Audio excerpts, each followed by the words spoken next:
Živijo, sem Matej Cepin in poslušate 36. epizodo podcasta Goreči grm. V njej gostim Vilmo Siter, ki je pred nekaj več kot 2 desetletjema skupaj z možem Danijem ustanovila eno največjih, če ne kar največjo nevladno organizacijo v podporo družinam v Sloveniji.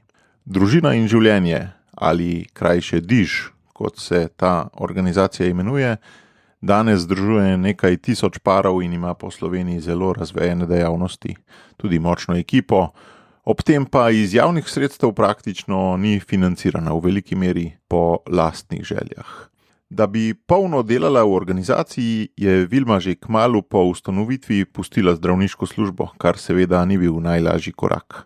No, zdaj pa je dokaj frišna upokojenka, tudi vodenje DIŽa sta namreč predala s možem Danijem sinu Benjaminu, ki je bil tudi že gost Gorečega grma in sicer v 10. epizodi. Seveda sva z Vilmo v pogovoru velik del časa namenila njenim gorečim grmom, ki so bili zelo zanimivi.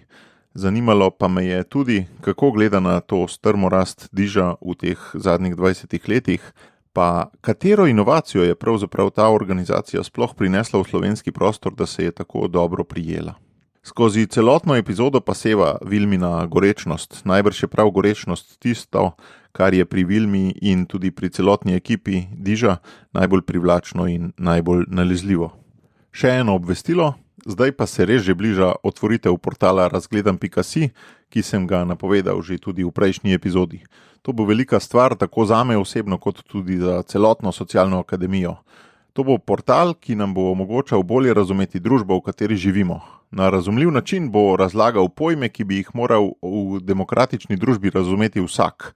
Naprimer, pojme, kaj je zares solidarnost, kaj je populizem, kaj je socialni dialog, kaj je civilna družba. Saj vsi vpletamo s temi pojmi, ampak se zalotimo, da nas hitro prinesejo okoli in da hitro ostanemo brez argumentov. Otvoritev portala bo torej 25. junija na dan državnosti. Vabim pa vas, da nam naredite uslugo in ob vstopu na portal pustite svoj elektronski naslov, da vas bomo lahko obveščali o novih vsebinah. Te bodo res kakovostne in na nek način drugi pol tega gorečega grma. Če je goreči grm srce, ki ga mora uspešen in angažiran človek imeti, potem je razgledam.si razum. Srce brez razuma ali razum brez srca, to enostavno ne gre. Potrebujemo oboje, razum in srce. Zato potrebujemo oboje, razgledan si in goreči grm. Zdaj pa Vilma oprosti, gremo kar v akcijo. Že veš, kaj je tvoj edinstven prispevek k boljšemu svetu in kako ga udejanjiti? V podcastu Goreči grm razkrivamo močne zgodbe tistih, ki že živijo svoje poslanstvo, zato da lahko ti najdeš navdih, prepoznaš svoje goreče grme in pogumno stopiš na novo pot. Živijo, Vilma, pozdravljena v mojem podcastu. Pozdravljen, Matej. Si izrazila veselje za vabilo v to epizodo, ampak po drugi strani pa, ko sem te poklical, se mi pa zdi, da si kar mečken mogla zadihati. Če ti čisto iskreno povem, me je to malo presenetilo pri tebi. Bil sem na vašem temeljnem seminarju od DIŽa in ko te gledam tam kot govornico pred 100 ljudmi, si zelo, zelo suverena. Hvala lepa. In mi potem to s tvojim zadihavanjem ni šlo skupaj. Bom razložila z veseljem. Lej, 2 stvari sta tukaj, ne. Po naravi, jaz sem mislila celo svoje življenje, da nisem govornica. Zato, ker nisem niti probala. Po drugi strani sem bila vzgojena ali pa izhajam iz družine, ki mi je dala eno zelo slabo samopodobo, ne da bi hoteli, ampak zaradi tega, ker sta pač moja starša ranjena na specifičen način. Ne? Ni družine, kjer ne bi bili starši ranjeni ali pa mi ranjeni in pač smo del padlega človeštva. No, in moja mama je bila rojena nezakonska. In ona zdaj, ko bo letos 90 let stara, je pred parimi leti še rekla, da se še kdaj zbudi z idejo, kaj tebe sploh treba bilo. In to je tisto, kar oriše njeno slabo samopodobo in to je predala naprej nam, vsem 4 dekletom. 4 smo bile sestrene. In zelo sem hvaležna staršem, ker so mi pa dali velik zaklad. Zaklad vere, čeprav tradicionalne, ampak vere, potem vztrajnosti pri delu, poštenost, tudi en red v dnevu. To so mi starši privzgojili. Meni ni problem, kaj moram ta prvo zjutraj narediti, ker vem, kakšen je moj red. Tako kot Jordan Peterson reče, ne, še tisti, ki so depresivci, naj ta prvo poslo posteljajo, da bodo zvečer videli, sem pa le nekaj dobrega naredil v dnevu. Druga stvar je pa to, kar si rekel, da sem pa suverena pri govorništvu, je pa dar in to božji dar. Jaz sem poročena z možem, za katerega so rekli, da je bolj suveren na odru kot pa pod odrom. Se pravi, je naravni govornik. In jaz sem si mislila, kaj bom jaz zraven? In potem, ko sem prvič govorila na seminarju, se pravi 22 let ali pa rečemo 21 let nazaj, pa sem se zvečer ulegla v posteljo, točno se spomnim, kje je bilo to, in sem si rekla, lej, se mi je kar dobro ratalo. In slišim tisti svoj notranji glas, ki ga prepoznavam kot glas Svetega Duha, Jezusa, mi pravi, ja, res si dobro povedala, ampak to si dobila od mene. Zato, ker sem jaz hotel, da govoriš. In od takrat naprej nisem nikoli imela več treme govoriti pred komorkoli in kadarkoli, kjerkoli, celo manj kot dani, zato, ker sem vedela, da se ne gre za mene. Jezus, če si me ti sem poklical, pol se ne blemiri. Če misliš, da se moram jaz blemirati, se boš tudi ti. In sem predala to čist, zahvala gre njemu, kar je dobrega in njegovo. A si pol to dejansko doživela kot preklop stikala ali kaj? Prav na tistem prvem seminarju? Ja, bi lahko rekla. Čeprav sem že enkrat imela tudi eno predavanje še v zdravniški službi, ko so me tam lokalni ljudje poslušali, ne samo sodelavci, ampak cela občina tako. In mi je prišel eden potem rekel, lej, pa nisem vedel, da zna tudi žena dobro govoriti, ker mož je bil itak, ne, je bil takrat župan, pa je bil res naravni govornik, ne. In to je bila za mene že ena takšna velika pohvala, ne. To mi deluje, kot da je dejansko ves čas že bil ta talent v tebi, ampak da si ga potrebovala sam prepoznati. Ne? Verjetno. Da dar ni bil v tem, da bi ti boljš govorila, ampak je bil dar sam v tem, da si to sprejela, da si v nečem dobra, da te je bilo treba. Tako, da me je bilo treba nekam porint, ne? Ali pa nekako v to na nek način prisiliti, no? Pa ni to prisila, se razumeva, ne? Pa tudi to, ne, kar si prej rekla, kaj pa je tebe treba bilo, ne? Ja. Da te je pa vendarle treba, da si potrebna, da si tista usta, ki jih Bog recimo rabi. Ne, tako, točno to. Veš, se to v bistvu, pa tudi vidim to, ne, kaj je tebe treba bilo, ne, to je naša, očitno se je potem pokazala družinska rana, ne, ker moja mama je bila nezakonska in je s tem živela, potem sem se jaz poročila z možem, ki je prav tako nezakonski, ne, in se to najdemo s komplementarnimi ranami, kakor pravi tudi psihologija, ne. A veš, tisti moj prvi odziv, ko si me ti poklical, ne, je odziv na to, ja, kdo pa si ti? Da bo šla k Mateju, ker jaz sem te pa zelo spoštovala, videla tvoj potencial, zelo v veliki meri, ne, in sem si mislila, da jaz pa res ne vem, če bom lahko odgovarjala na tvoje izzive, no. In to je pa tisti strah iz otroštva, se mi zdi. In tako se mi zdi, da ljudje funkcioniramo, ne, da se vedno znova srečujemo ne samo s svojimi strahovi, ampak tudi s tem, kar smo dobili iz prejšnjih generacij. In vedno znova predelujemo to, kolikor nam je dano predelati, ne, kolikor pa nam ni dano predelati. Damo pa naprej svojim otrokom, nažalost. Če hočemo ali pa ne. Danes, ko sem poslušal Božjo besedo, govori o tem nabotu, ki se je spokoril, in nagrada za to, ker se je spokoril, je bila to, da je Bog na sina kazen prenesel, ne na njega. Ne? Tako da to je malo tega. Ne? Ampak jaz sem se prav o tem spraševala in sem prišla do zaključka, ampak ta sin je imel glih tako šanso, da bi se spokoril, pa bi od njega spet Bog prevzel. Stran. A veš, v 4 generacijah se šele ena taka velika rana baje nekako ozdravi, če se seveda dela na tem. Ampak meni se je pa tako zdel, ker sem tisti slišal, ne, da je na sina prinesel, kada je to zapečaten. Ja, imaš prav. Ne, ni, pri Bogu ni nič zapečateno. Omenila si to komplementarno rano, nisem čist tega razumel, mož Dani je tudi, si rekla, rojen kot nezakonski. V čem je zdaj ta komplementarnost? Misliš podobne rane ali komplementarne? Ja. Komplementarne v tem smislu, da sta dva, ki se zbereta na nekem, notranjem svetu, enem notranji inerciji, ne, ki ne veta, zakaj sta padla skupaj, ne. Se poiščemo tisti, ki smo si poklicani zdraviti te notranje rane, zato so komplementarne. Samo jaz sem v njegovem življenju tista, ker me je izbral za ženo, poklicana, da mu pomagam lahko zdraviti njegove rane in on je poklican s tem, da je moj mož, zdraviti moje rane. Seveda je to doživljenjski proces, pa nikoli ne bomo do konca zdravljeni. Ampak lepo je, ko vidiš, da vsaj kdaj ti pa to rata. No. To so posebni trenutki. Tle vloga terapevtov, je terapevt dejansko družinski takrat, ko zakonca odpovesta, ali... Zanimivo vprašanje. Jaz mislim, da so terapevti zelo dobrodošli. Vedno več je takšnih ljudi, ki so zelo ranjeni in ne zmorejo sami. Ne? Potrebujejo pomoč nekoga, potrebujejo tudi, da nekdo od zunaj vidi njegova dejanja, ne? In da mu potem usmeri, lej, tukaj moraš pa tako začeti, ne? Ali pa dati prav ena taka navodila, da se potem tistih drži. Že samo, lej, v zakonu je itak dobrodošlo, da imamo nekoga, ki od zunaj posluša najine pogovore, kadar je res tako hudo, da ne zmoreva naprej. Kako pa si v otroštvu doživljala to svojo rano zapuščenosti oziroma ne bodi ga treba? Kako je to izgledalo v otroštvu? Kako se je ta rana manifestirala v vsak dan?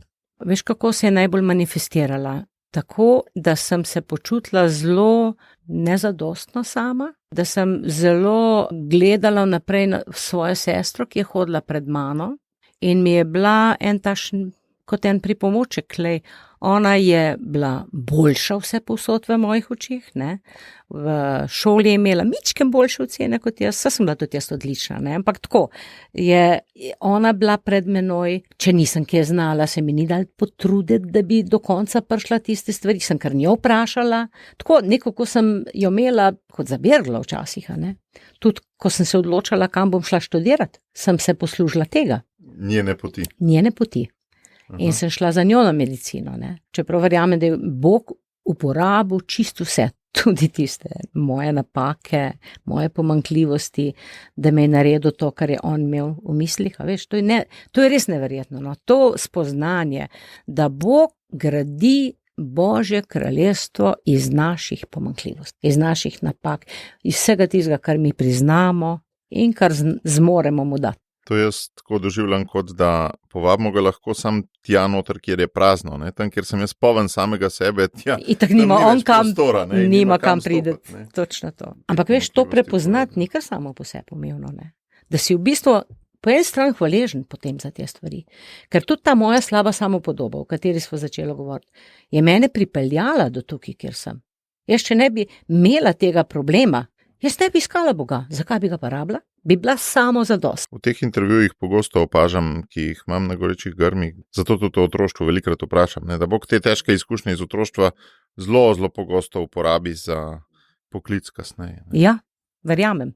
Mi smo potem, čeprav je bil samo oče v službi, ena navadna delovska plača, nič kaj visoka, mama je bila doma zmeraj in smo 3 doštudirale medicino, 1 fizioterapijo, ne. Zanimivo je, ne, to. In moj oče, ne, ki je mizar, pa njegova mama, ki je zmeri bila samo kmetica, ne, pa mama.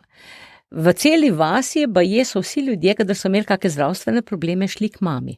Ona je bila tista, ki je spremljala porodnice po vasi. In ko je oče moj delal v mizarski, če je bila kakšna nesreča, so zmeri prileteli k njemu, da je on pomagal. To se mi zdi tudi taka zanimiva zgodovina naše družine, no. Koliko je poleg teh formalnih vlog, ne? Ja. Tudi so te neformalne, ki bi jim danes rekli osebne blagovne znamke. Ne? To so tiste lastnosti, po katerih je človek tako prepoznan, da vsi pridejo k njemu za tisto stvar. Ne? Ja. Ampak ta tvoja odločitev za medicino, na kateri ravni jo ti doživljaš takrat? Si jo dejansko zaradi sestre, ali te je vendarle materija zanimala? Ali je bila to ugledna pozicija, dovolj dobra za preživeti družino bolje, kot so jo starši, ali kaj? Veš, ko imajo tele na fakulteti, ko greš, kako se že reče temu, dan odprtih vrat, ko greš kam boš... Informativci, tako. Veš, meni že zmanjkuje besed. Sem šla jaz na arhitekturo, ker me je zanimalo risanje. Ampak, hvala Bogu, nisem šla pa to pot, čeprav, zdaj, v svojih letih, ne, pred 59 letih sem začela odkrivati, da celo imam verjetno dar slikanja, ne, ki ga pa seveda nisem razvijala čez svoje življenje. Moja stara teta, ki smo bili v tesnem stiku skozi, ne, ona je bila šivilja in ona je imela te časopise teh oblek, ne, in jaz sem vedno risala te obleke, ne. Meni je bilo to tako zanimivo, ne, risati, ne. Viš, ampak nisem tega razvijala. Takrat še starši niso znali gledati, lej, v tem je eden dober, tukaj bi bilo potrebno razvijati, ne. Mi je bilo pa tudi res to potem, ko smo me tako odraščale, ko se je bilo treba odločati, ne, sem videla, koliko mi je bilo enostavno tudi pomagati komu, ki je bil bolan. A veš, da sem znala človeka prav prijeti, da sem, se pravi, je bilo tudi nekaj v meni tega in meni ni bilo nikoli žal, da sem šla na medicino. Ta moja odločitev mi je bila v redu. Vem pa, da je bila tudi delček tega, je bilo to, moja sestra je šla po tej poti, lažje mi bo iti za njo. Kako je pa izgledala karierna orientacija? Pri vas doma rekla si, da starši niso kaj dosti gledali na to, a so čist prepuščali? Ne, ja. So vse imeli kakšne napotke v zvezi z financami? Ne, nikoli nas niso oni usmerjali, to je res.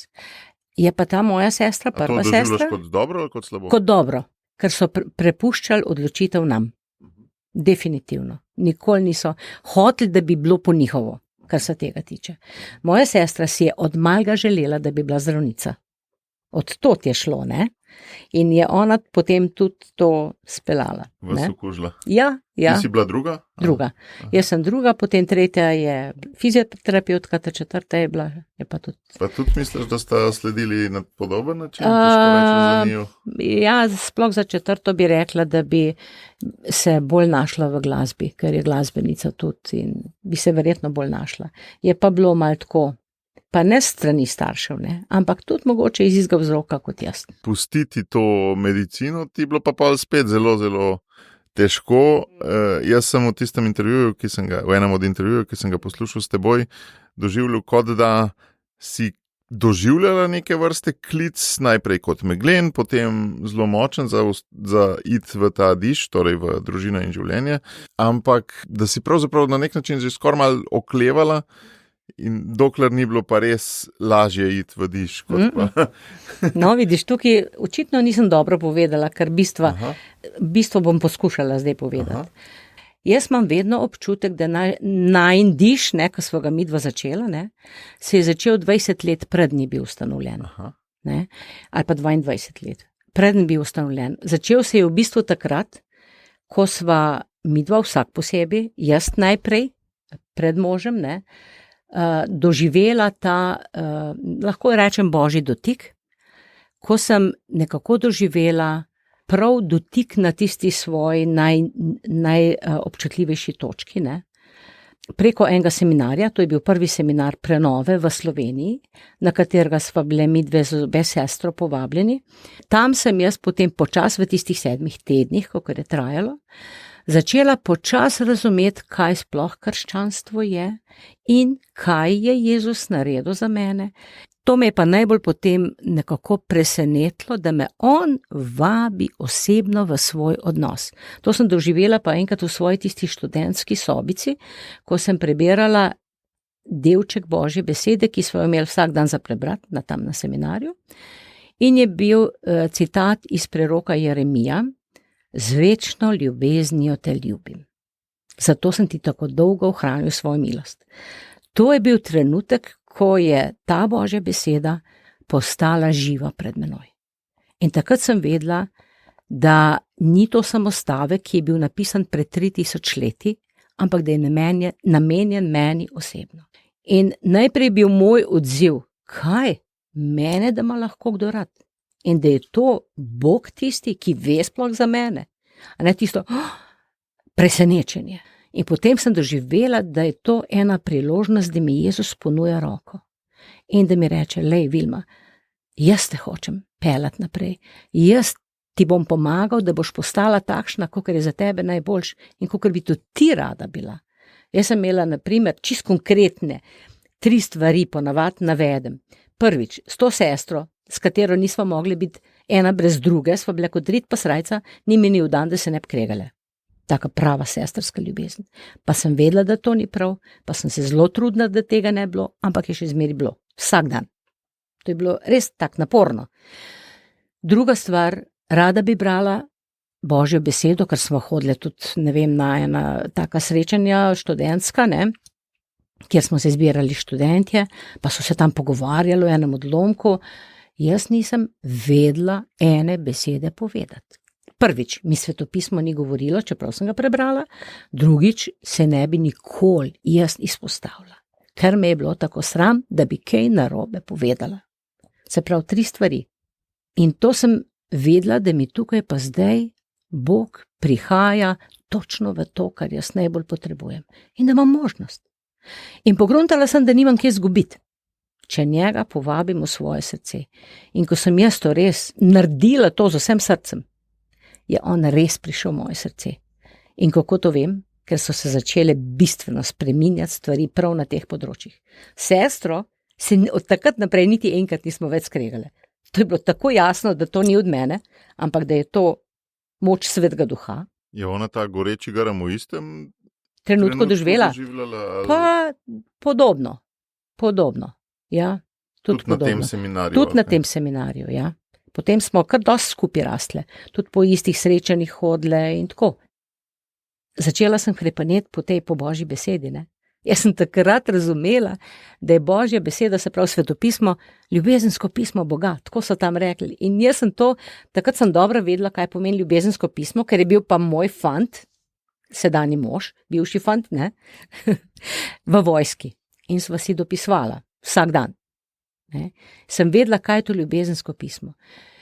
In jaz sem zvečer hrepenela, kaj bom zjutraj prebrala. Kaj mi boš pa jutri povedal? A ne? Mislim, tako eno takšno hrepenenje bilo meni.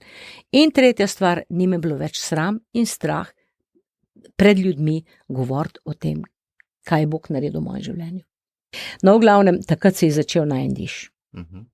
Takrat se je začelo to, da sva potem tudi Dani, ker pa sem pa jaz njemu o temu pisala in prepisovala in Božjo besedo, ki je mene nagovorila, v pisma prepisovala in tako, no. Tako da, ko je prišel on nazaj domov, sva tudi zelo hitro se potem poročila in sva tudi res bila deležna enih obiskov, ker je k nama najin bivši kaplan pripeljal v najino hišo, v najino stanovanje, kjer sva začela živeti kot mož in žena, misionarje, ameriške misionarje, in ti so potem naju pa začeli vzgajati v prebiranju Božje besede. Kako se je pa to zgodilo, da je ta kaplan pripeljal te ljudi? Tako, da je bil on na eni izmenjavi študentski v Ameriki. Takrat je še študiral ekonomijo. In je tam spoznal ene določene ljudi, ki so potem kasneje šli kot laični misionari po svetu, so se stacionirali na Dunaju in so potem prihajali v Jugoslavijo in takrat je ena se spomnila, jaz pa tukaj poznam enega, ki je zdaj postal duhovnik v tem času, ne, ker potem je on iz ekonomije presedlal na teologijo in tako, in ga je kontaktirala. Bil je kontakt in on je bil pa naš bivši kaplan. Ker so mu rekli, mi bi pa radi se pogovarjali s študenti, ki znajo angleško, je on ta prvi naju se spomnil, tukaj le imata 2, z njima kontaktirajte naprej. Čisto eno tako res nenamensko druženje, ne? Vidva to res kot eno Božje vodenje. In od takrat naprej je bila moja glavna odločitev v življenju, da bo Božja beseda postala moja avtoriteta in prioriteta, jaz temu rečem. Kar pomeni, da se bom vsako jutro vstala, da bom imela čas za to in da ji bom verjela. In bolj ali manj je to zdaj že 40 let tvoja navada? Še več, 44. Kakšen je bil pa ta seminar od tega, ko si rekla prenove? Kakšen format je bilo to v tistih, konc 70 let, če prav razumem? V letnicah sem jaz pa zelo slaba. Če smo se midva poročila, 78 leta, se pravi, da je bilo to 76. Ja. To je moglo biti kar nekaj nenavadnega za tisti čas, ne? Takrat je bilo to prvič, to je tudi ta isti kaplan pripeljal iz Amerike. Zbirali smo se pa v Kamniku takrat. 7 tednov. 7 zaporednih srečanj. 7 zaporednih srečanj. In o čem se je govoril? O Božji ljubezni, o človekovem grehu, o tem, kako je Bog našel rešitev za človeški greh, kako je zaradi tega poslal svojega sina, da bi odrešil človeštvo in kako potem sprejeti Jezusa kot svojega odrešenika in potem kako hoditi naprej v svojem življenju. Isti format imajo še vedno Prenova v duhu, ne. Mi, da smo v prvih letih zelo sodelovala z njimi, sva bila potem tudi ena ekipa, ki je okrog hodila in oznanjala, oba dva z možem. Potem sta vidva že 40 let v tem Seveda. biznisu oznanjevalskem. Seveda. Glavni poudarek je bila, kako se temu reče, ne velika zapoved, ampak veliko naročilo. Matej 28, 18 do 20, ne, ko pravi Jezus, dana mi je vsa oblast v nebesih in na zemlji, vi pa pojdite po celem svetu in naredite mi vse narode za učence in učite jih vsega, kar sem vam zapovedal in jaz bom z vami do konca sveta, približno je to, ne. To so ti ljudje nekako, ne vem, midva sva to vsrkala. To je poslanstvo, ki so ga nama nekako dali in sva vedela, da to delava pa naj bova v katerikoli službi. Aha, nista hrepenela potem, da bi to lahko še več delala poleg vajnih služb. Zelo različna je bila ta pot. Od začetka sva midva mislila, da bova šla profesionalno v nekaj takšnega, kot sva zdaj. In takrat sva šla tudi do nadškofa Šuštarja in sva mu nekako se ponudila, da bi rada delala zakonci. Ampak on je rekel, da bi rad, da bi zlorabili v slovenskem prostoru, ampak da nima materijala, da bi nas preživel kot družino. Tako da sva rekla, pa dama to na stran. Dejansko ste se In sva prišla čakala, ponuditi za ja. službo, tudi plačo ste v bistvu tudi bi želela v zameno. Ja, seveda. Tako Ja. kot so bili navajeni, veš, ti misionarji, ne, ki so naju usposabljali, veš. Čeprav oni so si mogli sami nabirati. No, Saj ampak to, ne a misliš, bomo. da to kje deluje, da ti greš k škofu pa rečeš, jaz Ne. čutim, da imam to poslanstvo škofa, bi mi dal ti plačo, ker jaz to še nisem slišal. Ne. Takrat sta mislila, da to sva deluje, takoj padla na realna tla. No, ker- Pa tudi prav je tako. Lej, vse je prav, da se je tako zgodilo, kot se je. Ker midva nisva bila takrat zrela za to. Ker če bi bila, bi naju Bog naredil za to. In bi nama omogočil.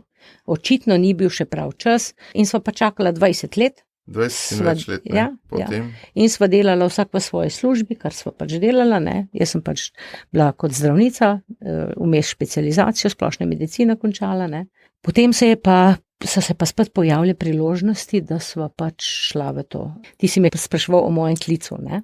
Nisva se midva kar odločala, ampak so naju situacije pripeljale do tega. Dan je končal svoj mandat kot župan na občini Krško. Potem je računal, da bo ne vem kaj, kakšne službe dobil, pa je zbolel z bolečinami v križu in je bil na Berglah 5 mesecev. In so vse lepo tiste službice, ki jih je on imel v mislih, da bi lahko šel tam, vse je padlo v vodo. Takrat sva midva videla, da je priložnost, da zdaj pa res morava moliti in izmoliti, kaj pa zdaj tista božja volja, kam bova šla, kako bova živela naprej. Čeprav, lahko smo preživeli tudi z mojo plačo, ne? Tako da jaz se nisem toliko spraševala o tem. Bilo je pa zadanja vprašanje, kaj bo. No in takrat so prišli potem spet ti isti ljudje z iste organizacije, s katero so bila midva povezana pred 20 leti. Prav personalno isti. Ja, no, tudi oni so še prihajali tako občasno k nama. Sva poznala tudi tega, ki je prišel personalno potem k nama, ne? In ponudil Daniju priložnost, da bi on prevajal njihove materijale iz angleščine. Seveda to je bilo njemu pisano na kožo. Prvič angleščino je študiral, svetopismo je poznal, ker smo ga itak bila skozi o tem, ne? To je bilo tako res odgovor z neba, no. Rad je to počel, ne? To bi Tako. počel tudi brezplačno, Tako. ker čutiš, da ti nekaj res napolnjuje. No, in to je on to, ampak takrat so celo ga vzeli kot v službo, ne. To je bilo za naju res tako odrešilna stvar. Potem je bil pa on poslan enkrat v Budimpešto na eno res tako veliko srečanje vzhodne Evrope, vseh teh, ki so delali v tej organizaciji, ne. In sem jaz... Mogoče je dobro, da poveš vsem, kjer organizacija je to. Ta organizacija je bila včasih Campus Crusade for Christ. Tako se je začela, takrat tudi, kar sva midva. Delček tega je bil Family Life, od katerih sva potem tudi midva dobila zagonska sredstva. Tako. Ampak tega dela, ki je bil v Evropi, ne, to je bilo razvejeno po celem svetu, ne, to je bila največja misionarska organizacija, ne. No in takrat je bil Dani dan je takrat poslan na en takšen velik kongres v Budimpešto in ker je bil namenjen vsem, ki delajo z mladimi, se pravi v glavnem učitelji v srednjih šolah, ne, sva midva zraven povabila še eno našo prijateljico, ki je bila profesorica na eni od gimnazij oziroma na eni srednji šoli, in pa gospoda Petra Vencla, ki je bil bivši minister za šolstvo. In mi štirje smo se potem odpeljali v Budimpešto, ampak jaz sem šla samo kot turist. Definitivno sem hotela samo ogledati si Budimpešto. Jaz nisem imela nobene vloge tam zraven. Tako je bil v moji glavi moj motiv, zakaj si bom vzela teh par dni, celo neki dopusta, da grem lahko preskrbela varstvo za otroke in tako. Me je pa spet Bog presenetil. Preden smo šli, bilo je 3 tedne pred tem, me je začel v jutranjem času, ker ne, ta moja navada sedeti ob Jezusovih nogah, ne, je pač bila skozi prisotna in me je začel spraševati, Vilma, a me imaš res rada? Koliko daleč si pa ti pripravljena iti z menoj? Tako, vsak dan vprašanje tukaj, ne, ker sem rekla, lej, do zdaj le tokle, več ne. Jaz sem en takšen realist, ne. Ta del mi je zanimiv, da rečeš več ne. Ponavadi, ko Bogu odgovarjamo, rečemo tokle, ne postavimo od tukaj naprej, pa ne. No, ne zmorem, ne, a veš, to mi je bilo jasno, ne, lej, tokle zmorem zdaj. Zanimiv, ja. Ampak je bilo drug dan spet vprašanje, veš, to je tisto, ne, kar on ne odneha, ne, kadar ima kaj, on spelje, ne. No in potem je bilo zanimivo, kako me je začela motiti narava okrog, kako je bilo suho, pusto, vse sivo in mene pa nikoli narava ne moti. Tako da sem po parih dneh prepoznala, nekaj mi hoče Bog povedati. Sem se naučila to prepoznavati. In je bilo tako, ja, Slovenija je suha. A veš, bilo pa tisto januar brez snega, nikjer zelenega, nič ne. In takrat sem vedela, da to misli Bog na to duhovno sfero v našem prostoru. In ko smo se mi odpeljali po tistem, to je bilo tik preden smo šli mi v Budimpešto in meni to tako nagovarjali, da sem vsem 3 v avtu razlagala, kaj se mi dogaja. In prvi slajd, ko smo prišli v Budimpešto, je bila slika prerije s tistimi pionirskimi vozovi v krogu in takrat je mene tako, kot da bi mravljinci po celem telesu tako, to je to, to je to. Ja, kaj je to? Nisem še nič vedela, kaj je to, ampak to je to. Bodite pionirji, z nasmehom na obrazu in z umazanimi škornji na nogah. Tako je bil naslov gor nad tistim slajdom. In takrat sem videla, da se nekaj začenja, ne. In potem sem gledala vsti seminar, ko je bilo govora o problemih mladih in tako. Ampak tako, jaz sem tako od strani vse to gledala, ne. To se mene ne tiče, ne. Počas pa razumem, da se jaz vsak dan v službi ukvarjam s temi problemi. In to zelo odblizu. Suše. In takrat sem razumela, ni dovolj, da samo gasim požare tam, kjer sem. Pa katere situacije suše si recimo ti imela v mislih takrat? Kaj, zakonske prepire? Ali... Ne, nismo bila še tam, da bi prav zakonski. Katere situacije suše? A to bolezni, s katerimi si se srečevala kot zdravnica? Ja, to sem pa opažala, da ljudje zbolevajo zaradi nenormalnih in neprimernih medsebojnih odnosov. Da ne znajo svojih stvari dati ven, jih potiskajo vase in seveda to se potem izraža kot bolezen. In ogromno nasilja v družini. Tega je bilo, tam, kjer sem jaz delala, je bilo tega ogromno. Ne vem, koliko alkoholizma, to, da ne govorimo, do ne vem, koliko primerov samomorov sem imela, ne vem, koliko primerov celo ubojev. Jaz sem videla od blizu. To je bila ta suša, ki si jo. No, v glavnem, po končanem kongresu, na katerem sva bila, so mene poklicali na stran in me vprašali, če bi se jaz lahko priključila Daniju pri njegovem delu.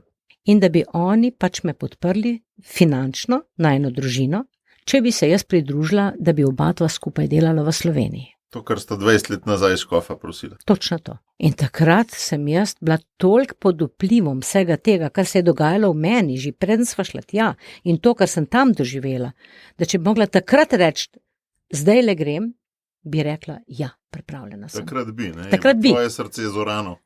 Tako, ampak so oni naročili, 6 mesecev ti damo časa za razmislek. To ni bil moje odlašanje, ampak mi je bil prav določen čas, v katerem se pa ne jaz res odločim. In potem so se začeli pa teh 6 težkih mesecev. 6 mesecev je doba, v kateri zaljubljenost mine, ne? Ja, No in takrat sem potem pa jaz začela razmišljati in potem sem začela nekako hoditi od ljudi, ki so mi največ pomenili. Najprej sem šla k moji sestri, s tisto, ko smo bile skozi skupaj, ko smo bile tudi nekako skupaj v tej duhovni rasti. Skupaj Goreči Grm skoraj. Točno tako. In zdravnica je bila, se pravi, ona me bo razumela. In se mi rekla, kam mi ponujajo, kam me vabijo. Tisti dan ni nič rekla, drug dan je prišla do mene in je rekla, zakaj, ampak me gre vedno na jok, ko se spomnim teh besed. Ena od naju mora iti. Je tudi ona prepoznala to. No. Potem sem šla starše vprašati, pa sem šla svojo sodelavko, ko smo skupaj delali v tisti ambulanti, pa direktorja. Najbolj me je pa presenetilo to, da so vsi, čisto vsi, od mojih starši so itak rekli, mi smo te res šolali, ampak to je tvoja stvar, ti naredi tako, kot ti veš, da je prav. To sem tudi pričakovala, ampak sem pa imela eno obvezo, da jim grem povedati. Bolj so me pa presenetili ljudje, ki niso niti v veri, ampak so na drugačnih položajih. Čisto vsak mi je rekel, jaz bi šel. To mi je bilo pa, a veš, kot ena res taka potrditev. In jaz sem potrebovala tako jasno potrditev. Nazadnje sem šla še gospodu župniku, kar mi je bilo najtežje k njemu iti, ne vem zakaj, ampak sem mu razložila vse te stvari, kako se je to, a veš, dogajalo že od 20 let prej in kako sva mi dva zorela počasi in tako. In je rekel, če je pa to tako, je to klic od Boga. In moraš iti. Veš, kam je pa zanimivo zdaj, ko to govoriš, koliko ljudi si ti imela v svojih krogih, s katerimi si do te mere lahko delila stvari? Ker po mojem je zelo malo takih ljudi, oziroma mnogi ljudje imajo enega, mogoče dva človeka za takele stvari. Govoriti si ne vzamejo več intimnosti z drugimi ljudmi enostavno. Ti si pa očitno se obdala z mrežo takih ljudi, s katerimi si to lahko govorila. Ja, veš kaj, bili so moji predpostavljeni, sem mogla vprašati tudi njih, naprimer dva, se pravi od lokalne ambulante, kateri sem delala na Sanovem, in smo bile zelo dobre prijateljice s to, ki je bila moja šefica tam na lokalni, Mi, da smo se itak zelo poznale, se zelo spoštovale in ona rekla, pa Vilma, pa ti si to želela celo življenje. To tudi moraš iti, Potem je direktor enako rekel, Nisem pričakovala. Pa še to, ko sem šla od enega do drugega, je menilo vsaj po 3 tedne vmes. Ja. To je bil takšen, počasen proces, ne kar tako, da bom šla, v enem tednu od enega do drugega, To je zorelo, počas. In iskala priložnost, zdaj ne grem, kako ne grem, a ne grem zdaj, ne bilo mi je nerodno, veš, mi je bilo, sem imela stiske, ampak sem vedela, da moram enkrat, če tudi šla, moram enkrat povedati, Menjava karijere vse malo deluje skoraj, da bi mal partnerja zamenil konca, veš kaj mislim, Vse štartaš iz nule nekje, Veš kaj je meni bilo največji problem? To, da sem svojo samopodobo gradila na svojem poklicu. Sem bila nekdo, sem bila zdravnica, ko so me spoštovali. Zdaj pa naenkrat tega ni bilo več. Ljudje so se pogovarjali, ta se je pa s kruhom skregala, Si slišala prav take, je prišlo do tebe? Ja, to je prišlo do mene, In zato sem res hvaležna za vse te mejnike, ki so pa mi bili kot en opomnik, oziroma kot en opornik, In da sem bila res prepričana v to, da to ni moja stvar. A veš, ko si nekako si vprašal, a veš, a sem odlašala s tem, to ni bilo nobeno odlašanje in tudi ni bil moj pogum, to so mi večkrat rekli, a ti si pa res pogumna, da si to naredila. To ni moj pogum. To je bil klic, ko sem ga slišala in sem mu mogla slediti, pa ne iz prisile, ampak zato, ker vem, da je prav, da grem po tej poti. In potem je bilo seveda tudi, kako pa preživeti, dobro, družino in to, Je bilo pa zanimivo mi ena ideja, če me Jezus pokliče v to službo, Jezus je Jud, Judje dobro znajo z denarjem, se pravi, da me bo tudi preživel. In to je bil moja misel. Tudi, kadar je bilo težko, ti že veš, kako bo. Tako da mi ni tisto, veš, tako grabilo za takrat, kadar je bilo težko, tudi kar se financ. Si pol kdaj posledice tega, da si poklicno identiteto izgubila, še kdaj čutila kot bolečino? Mogoče bi kdaj tudi, tako so bili kakšni takšni trenutki, ampak ne pa kakšna velika stvar. Če bi ostala tam, bi imela pa to. polne lonce mesa. Ne, to pa ne. Ker je bilo pa tudi tako izpolnjujoče to poslanstvo, ne? In pa taka potreba, tako da sem se tukaj čutila res tako potrjeno. Od vrhov cerkve pa nisi nobenega, tokrat pa glih komplementarno, nista pa nobenega žegna. Ba ni res tako. Veš, kako je bilo? So in tako oba dva skupaj prepodovala to zgodbo z župniku, ne, našmo. In je on takrat že rekel preroške besede. Če bosta pa vidva to začela delati, ne, kar očitno vajo kliče, bosta pa rabila tim, to ne bosta zmogla same dva. In če bosta tako začela, potem se morate pa predstaviti nadškofu Rodetu. V enem tednu sva bila pri nadškofu Rodetu in sva mu predstavila svojo vizijo, kje bova začela zakonci delati in to, ne, in je rekel, karkoli bo narejeno za zakonce, je dobro in blagoslavljam. To je tako, ja. Pustim živeti. Ja, tako. Ampak dobila sva na svoj način žegen, tudi od vrha cerkve takrat. Ja. Da mi pa tole zanima, ker vendarle takrat je leta 2000 in približno, govoriva zdaj, takrat je pater Vital Vidar že več kot 30 let delal stvari, pa še kdo. V čem je bila ta Dižova inovacija, če tako gledamo? V čem je bil Diž drugačen, da je potem dosegel to naglo rast? Ja, to je zanimivo vprašanje. Pater Vital Vidar, jaz sem bila na njegovi študentski skupini sicer in je bil on najin spovednik za poroko. Tako da smo tako prijateljevali, ne, takrat, ne. Zakaj je Diž dobil svoje mesto? Ja. Meni je to prišlo kot odgovor. Zato, ker sva bila ena izmed zakoncev. In sva govorila jezik, ki so ga tudi oni razumeli. To se mi zdelo, da je bistvena stvar. In pa to, da nisva nikoli sadila rožc, ampak sva govorila realni jezik, kaj se nama dogaja, s čim se boriva. Se spomnim prav odzivov v tistih prvih zakonskih skupinah, kako so rekli, se pa sva pa tudi midva še normalna, čeprav se kregava. Ne? In to jim je bilo tažen, Veliko ljudi je reklo, a ste čez naš oken noter gledala? Ne, ni treba, malo svoje probleme, a veš, to je bilo tisto, kar je ljudi najbolj nagovarjalo. To, da sva govorila to, kar živiva. In tukaj potem iskala poti naprej, ne pa, kar bi že zdavni lahko nehala, ker sva res, najin zakon ni tist easy.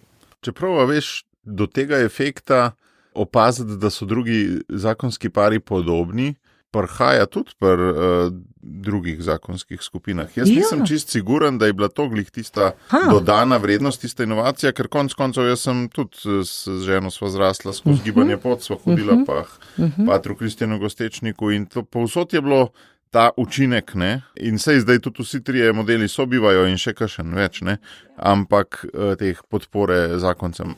Prostora je za vse dosti. Ja, ampak vseeno je imel Diž visoko rasta, ne. Ampak mogoče je pa res tole, tabu tem je manj, oziroma celo v tistih 10 pravil, ki imate, ne, je 10. pravilo, če že kaj moreš kripati, naj bo to postelja, ne, v zakonu, ne. Na tak način pa res nihče od ostalih ne komunicira. Ne? Se pravi, kot mal humor noter dati, oziroma celo mal pohecati se, oziroma norca se delati iz teh tem, ki so lahko najbolj boleče med zakoncem. Veš, ampak tega sva se pa učila tudi. A veš kako, naprimer, mi smo vedno skrbeli za to, da je v naših pričevanjih, smo prav načrtno skrbeli za to, da naprimer humor damo kot del našega naše metode. In smo tudi vedeli, zakaj. Govorimo namreč o zelo pomembnih stvareh. In ko bodo ljudje slišali te pomembne stvari, so potrebne nove odločitve. Mi jih vabimo k novim odločitvam. In če se hoče človek odločati, mora biti prvič sproščen, k čemer pripomore tudi to, da se dobro počuti, pa da je kakšen hec zraven, da se razelektri. Ventili sprostijo, ja. Tako. Ljudje najrajše poslušajo zgodbe, ker če hoče človek narediti kakšno odločitev, mora biti nagovorjen na nivoju čustev. Mislim, a veš, zato smo tudi govorili svoje zgodbe.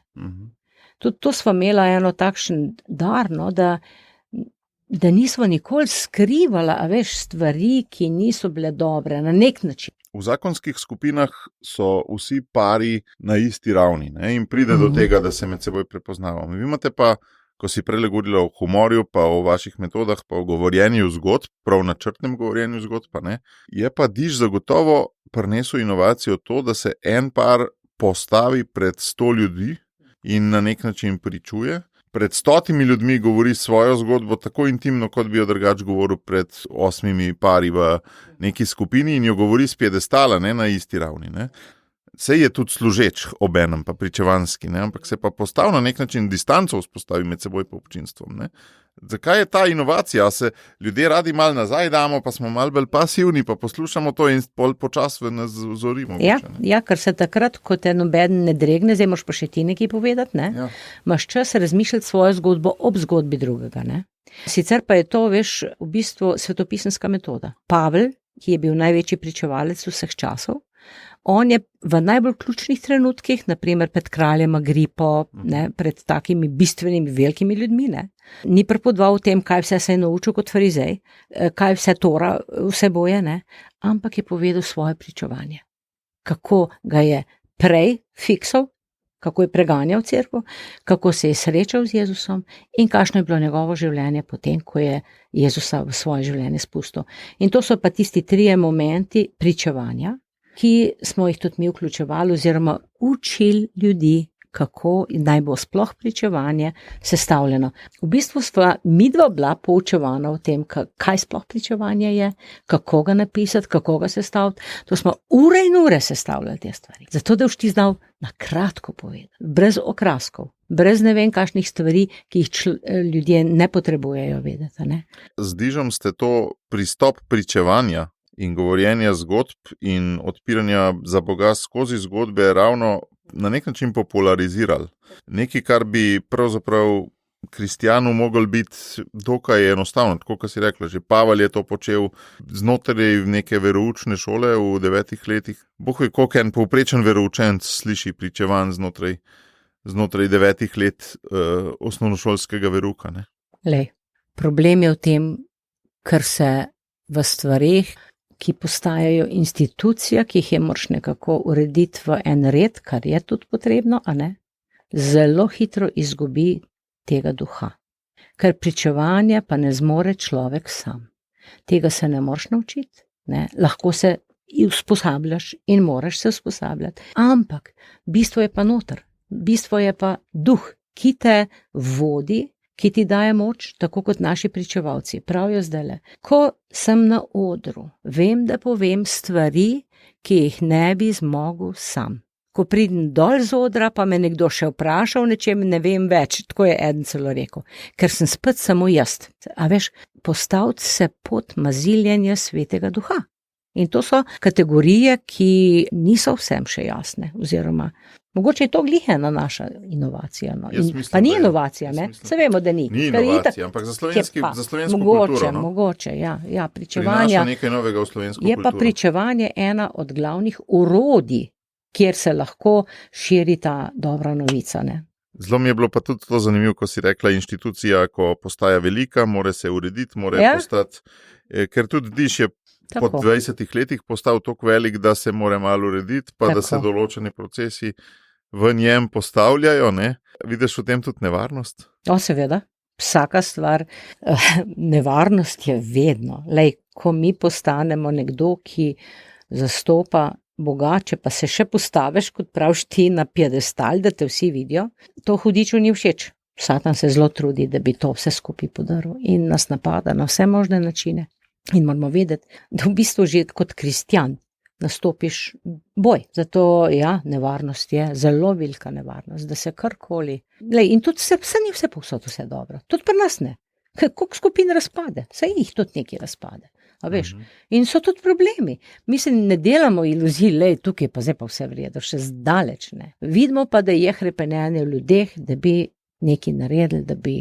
Ne vem, to hrepenenje je treba nekako slišati in jim odgovoriti. Aktivirati, ja. Ravno to me tudi zanima po tej kolektivni travmi, ki se imenuje COVID, se mi zdi, da svet še majčkeno drugače teče. Ne vem, imel sem tudi priložnost in čast biti z vami lani septembra na srečanju Dajmo naprej, ki je srečanje za voditeljske pare, tisti, ki vodijo zakonske skupine, in se je zelo veliko govorilo o tem, kaj se v skupinah dogaja po covidu, koliko je enih razdorov, pa ne samo cepilci, anticepilci, ampak se je potem prenesel to še na ni drugih situacij in pa seveda tudi znotraj posameznih zakonskih parov vsakič, ko sem bil pri vas, ko smo imeli kakšno stvar, ste povedali, zdaj pa se te dva ločujeta, zdaj pa tale sin samomor delal, zdaj je pa to ono tretje. Kako ti zdaj le vidiš ta čas, oziroma kako prepoznavaš znamenja časa zdaj le v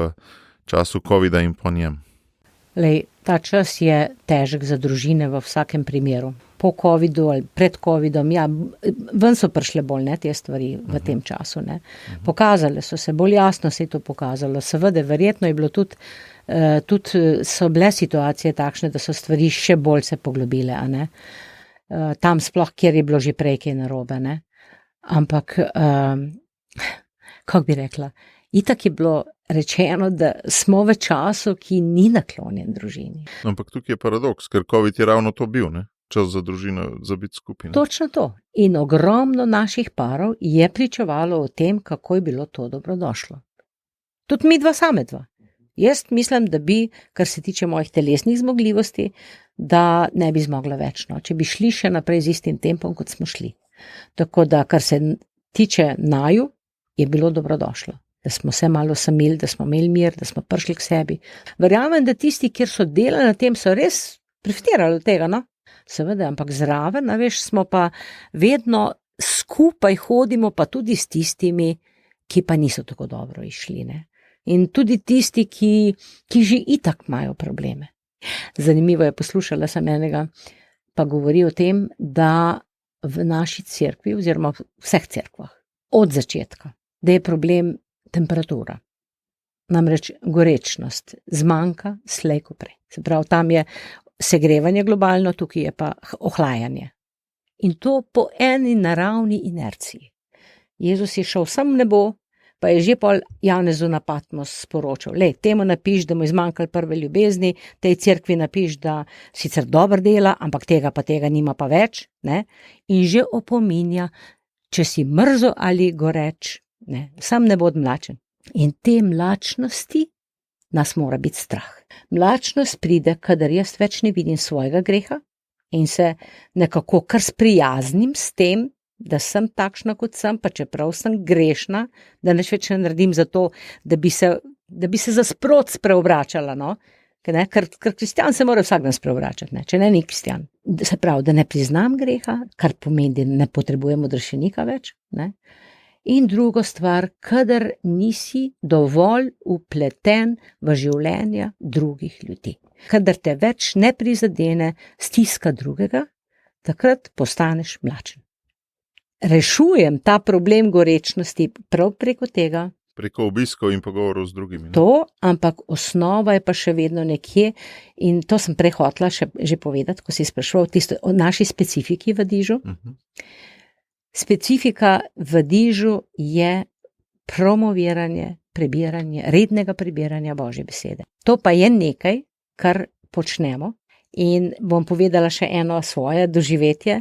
Takoj kmalu na začetku, vem, da sva šla na romanje v Medžugorje in sem tam pred Marijo spraševala, pa kaj je res to tako posebenega, da imamo mi svoje mesto v Sloveniji? A imamo res kaj posebenega, ne? In mi je prišel stavek in Marija je te besede premišljevala v svojem srcu. Kaj je premišljevala? Tisto, kar je angel rekel, se pravi Božjo besedo. In to mi je bilo taka potrditev. Aha, mi smo tisti, ki ostanemo pri Božji besedi, pri promoviranju načina ostajanja v Bogu preko prebiranja Božje besede, ker vemo, da zakonci ne moramo iti, naprimer, vsak dan k maši. Zakramenti morajo biti, ampak ne moramo pa tako kot, naprimer, ki hoče biti goreč, ja, jaz bom pa vsak dan hodil k maši. Ne more pa noben reči, da ne more 15 minut vzeti v roke Božjo besedo, pa čeprav na veceju se mi čas pohecamo, ne, in prebrati tistih par stavkov, ki te nagovori, da potem lahko nekako čez dan sfuraš, ne. Se mi zdi dobro ta tvoj priporočilo za moje poslušalce na nek način in tudi zame, da je ena ključnih stvari ohranjanje gorečnosti. A bi znala zdaj povzeti v 2 povedih, recept za ohranjanje gorečnosti iz dneva v dan. Jaz sem te slišal kot poskušaj brati vsak dan Božjo besedo in se srečevati z ljudmi, z njihovimi konkretnimi situacijami, ki te bodo oddaljevale od mlačnosti oziroma ki te bojo čustveno, bi rekel, razburkale. To je res, ampak to se mi zdi, veš, brati Božjo besedo. Tam tudi ti si jo brala, pa te ni nagovarjala nekaj let, ne? Lej, tako bom rekla, ni da mi ni nagovarjala nekaj let, to ni res, ne? Okay. Ampak so bila kakšni dnevi, ko me ni nagovarjala. Kaj si rekla, da pred tistim seminarjem prenove leta 76 si že brala Božjo besedo? Kdaj pa kdaj, neredno. Ja. Takrat sem kdaj pa kdaj. Če je redno, pa bo. To je pa nekako tvoja, bi rekel, prepričanje. prepričanje. To je sigurno moje prepričanje, ampak veš, vlak se popelje po dveh tračnicah. Okay. In ena tračnica je moja vztrajnost, druga je pa Božja milost, ampak Božja milost je vedno na razpolago. Moje mora biti pa tudi, če hočem, da se lahko pripelje. Ampak ta priključenost, veš, na Božjo besedo je v tem, da jaz to Božjo besedo, ne sem, da jo berem, pa obklukam. Ni dovolj. Jaz sem začela s pisanjem svojih frustracij, svojih pomanjkljivosti, tisto, kar je mene bolelo. In na tisto sem jaz potem priključila Božjo besedo, ker sem v Božji besedi iskala konkretne odgovore na svoje probleme. Moram dati ven tisto, kar je mojega, zato da se ima kam usesti. Oziroma s svojim življenjem prepletem Božjo besedo in tako najdem svojo remo. Rečem jaz to, ne vem, če poznaš ta izraz. Ne. Rema je tisti del Božje besede, prebrane v pač skupku, ki jo prebereš tisti dan, za katero čutiš, tole je tisto, kar mi hoče danes povedati. In samo tista rema ima moč, da deluje v tvojem življenju. Ste pa res mojstri dnevne hoje, iz dneva v dan, medtem ko gre pa to nekoliko v navzkrižju s tem, da je pa včasih dobro imeti tudi neko vizijo. Midva sva imela vizijo. Vizijo je bila ta za naju, čim več ljudem oznaniti Boga in prideti do tega, da bi lahko slišali veselo oznanilo in da bi nekako lahko odgovorili na to. To je bila najina vizija. In zato sva živela. Tudi preden sva Diš ustanovila. Kjer je bilo možno, kjer nama je Bog pripravil divine appointment, tam sva govorila. No in če zdaj zaključva ta pogovor, tvoje osebne ambicije proti služenju. Vsak človek si želi, da pot, ki jo je prehodil na konc, bo imela neko dediščino. Boš pustila neko sled za seboj, ne? Veliko ljudi naj spodbuja ali pa sprašuje, kako to, da nobene knjige ne napiševa, ne? A to bi bila taka sled? Mogoče, to so nas že od začetka k temu nagovarjali, pa Dani zna dobro pisati, jaz se matram, kadar pišem, čeprav zelo rada pišem, jaz imam zvezkov popisanih še pa še, ne. Vsako jutro imam cele pratke, ne. Nimam pa tistega editing, ne. A veš, da bi bilo tudi za ven, ne. To ja, razlika je med notranjim pisanjem zase pa za ven. Tako. Ampak mi je eno jutro sem se o tem sprašvala, tik preden smo šla na en seminar. In ne, da bi hotela zdaj to, da bi knjigo kdaj napisala, to še zmeri je v mojih željah, da bi pustila tudi to dediščino. Ampak mi je bilo pa tako, s tem, kar delaš, s tem, kar si, teh, katerih pripeljem k tebi, da se jih dotikaš, pišeš na table njihovih src. In zaenkrat to sega v več. In ti je to dovolj. Tako da, tudi če se tukaj nič ne pozna, tudi če tukaj konkretno nič ne ostane, so table src drugih ljudi napisane s Svetim Duhom. To ni moje delo, no. Midva sva skozi to poudarjala in tako bila prepričana, da to, kar je v Sloveniji ratalo, ni najino delo. Midva sva naredila tisto, kot tisti dobri služabnika narediš, kar imaš za narediti, drugače pa nama je jasno, midva ne zmoreva nobenega spremeniti. To, da so življenja spremenjena, ogromno življenj spremenjenih po Sloveniji, to ni najino delo. Je pa potrebna najina poslušnost in tega si želim v prihodnosti. Da bi znala vedno bolj prepoznavati, slišati ta Jezusov glas, ker njegove ovce slišijo njegov glas, ne? Tako kot so se midva že enkrat pred nekaj meseci pogovarjala, ne? Da je miza okrog nas pogrnjena, ne? Da je dovolj darov povsod, ni treba neki se truditi pa na novo ustvarjati, ne? Dovolj je, da si odprt, pretočen, poslušan in te darove uporabljaš, ki so ti že dani okrog tebe. In to res prvama vidim in vam včasih zavidam dejansko, zavidam. Ne. Se razumem, ja. Dober se slišlej, pol so naj pa te povabili, pa so nama te ponudili, da bi naj dajno družino. Jaz pa včasih tako doživljam, pa se moram matrati, pa te razpise pisati, pa to, pa pa treta. Veš, tako kot da moram sam zrihtati te stvari. Ne. Medtem ko včasih tako dobimo občutek, da tem pa kar prnesejo. Tako, ne. Mogoče je pa tudi ten klic k tebi, ne? Da več stvari v vsako stvar, ko jo pišeš, povabiš Svetega Duha. Tako, in potem tudi gledaš rezultate. A veš, da jih znamo pol tudi pripisati njemu, da si jih ne jemljemo sebi, a veš, ne pripisujemo sebi. Ne? Mi da si res ne moramo pripisovati uspehov sebi, zato ker so Božji. Mi da smo prepričana, da je to Bog to podaril slovenskim zakoncem, kar je zdaj v Sloveniji. Hvala, Vilma. Hvala za povabilo, Matej.